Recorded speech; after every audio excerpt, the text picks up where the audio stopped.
madunggan.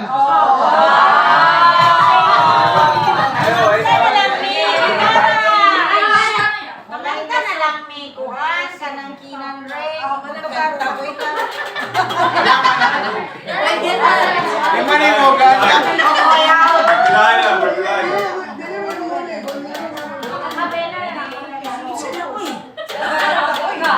Manimugan na kayo pinili.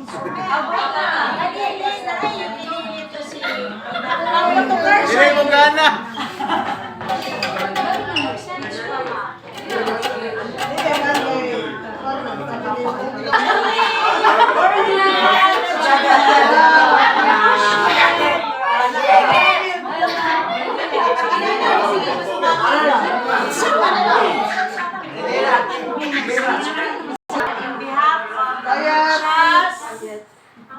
We appreciate it, girlie, sa abi-abi sa amo, sa lugay na panahon since early 80s, kaya give me na sa simbahan to BBS. Diya, give me na benedict. Diya, gina matuto. Dire, give me na matuto o na Natuto. Thank you very much yun. Sa church, sa inyong pamilya, naagib mo, bisan nakaka kung mama o wala na, hantod karon nagpabilin gid ang atong friendship. Yes. Family. Company mo Family. Bye, soy glad. Ano sabi ka? Dali lang. Sige. Salamat kayo sa kabutlaon. Diligid ko kay kanang before birthday. Before namatay akong mama, gibilin ko niya sa family ni Pastor Elfie. Dili labad. Dili labad.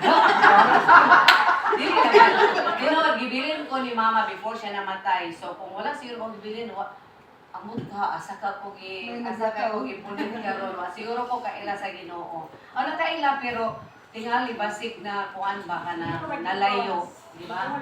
So salamat sa Ginoo nga hantod karon nagpabilin na siya nga love nako kang sa mga tabuklaon. Labi ni gid ka Team Arms kay daghan kaming memories nga siguro kay kanang siya baya ang unang siya gyud. Gabi kay ko si Ate Arnani kay ano una niya nga pagbadlong sa amo di ba na ay tindahan at igangging dito katabi tamo sa Gudo. O sa Grand Store, Gudo. Magpalit mi sa una at nga store ngayon eh. Ayo, ano to siya? Dato siya yung skin disease o burot-burot. So magpalit mi sa tindahan. Muha namin, ayo, no, magpalit mi og linubid. Linubid ka. Kami rin maghawid. Kami rin magkuha sa garapon. Kailangan siya sa garapon. Kami rin maghawid. Gabi kay nadunggan man ni Ate Arns. Pagulit na ito na mo sa parsonage. Amo ha, ayaw mo pag inanak kay maulawan ta. Dito rin nagsubukol pag ino salamat kayo sa mga pagbadlong ba. Pero kami bitaw mabadlungan mi ni Ate Arns.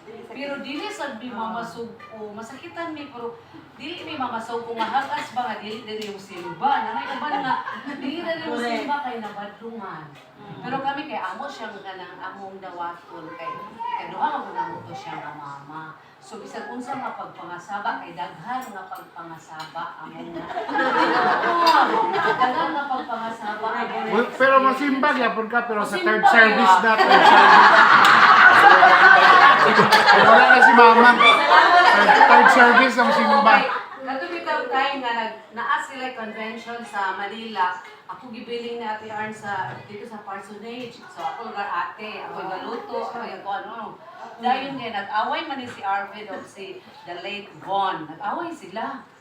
Dili sila amigo ha, pero pag ato nila sa school, sa liseo, sakay sila og rela, akbang man sila. Daw kay na may nahulog bitaw na natao ba sa rela gyapon. Kita nilang duha. Nagkatawa silang duha dito rin sila nag-amigo. Tanawa tungod atong tao nga nahulog sa rela.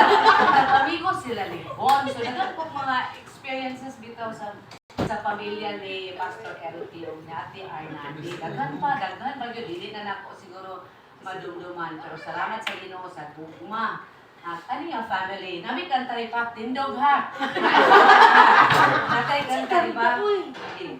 Ready, go. I love this family of God. So closely knitted into one. They've taken me into their hearts, and I'm so glad to be a part of this big family. Happy birthday! Happy birthday! Guys, sayang ka. Ah, sige lang. Hinat rin ka. Bubo ka ganit ko. Bubo ka. Walang wala mi sa paso. Wala mi nagpasamami. Sige lang.